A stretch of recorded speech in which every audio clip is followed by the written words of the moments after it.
ឆ្មក់បាញ់ប្រហាងក្នុងដែនសីមាដែលខ្ញុំតាំងនៅ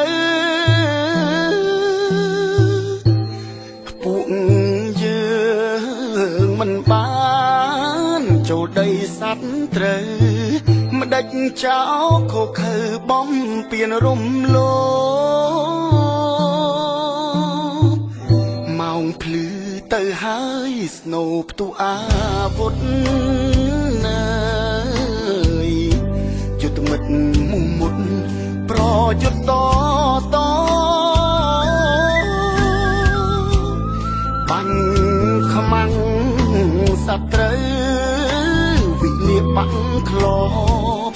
ប្រឆាំងចោលមកពួកមិត្តអាប់បលាក់ឈាមខ្ញុំជាខ្មែរខ្ញុំថែដីខ្ញុំហេតុអ្វីបន់លំជារបងអ្នក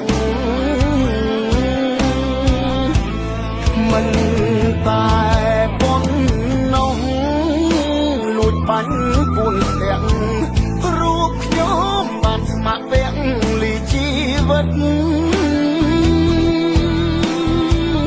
ទឹកចិត្តកងទ័ពបដិញ្ញាការពីព្រំដែនសីមាគង់វង្សស្ថេរស្ថិតត្រៀមខ្លួន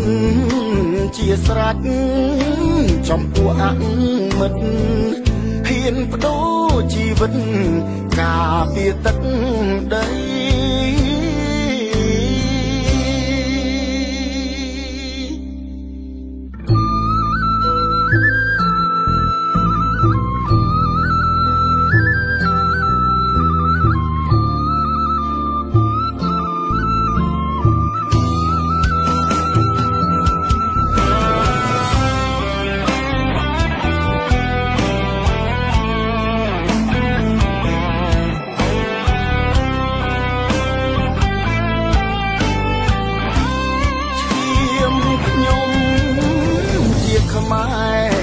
ខ្ញុំថែ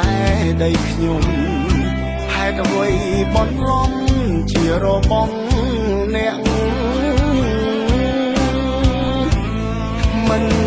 តែប៉ុណ្ណោះលួចបាញ់ពួនស្ទាក់រូបខ្ញុំបានស្ម័គ្រពាក់លីជីវិតទឹកចិត្តកងទ័ពបដិញ្ញាការពីព្រំដែនសីមាគង់វង្សស្ថេរស្ថិតត្រៀមខ្លួនជាស្រេចចំពោះអមិត្តហ៊ានបដូរជីវិតការពារទឹកដី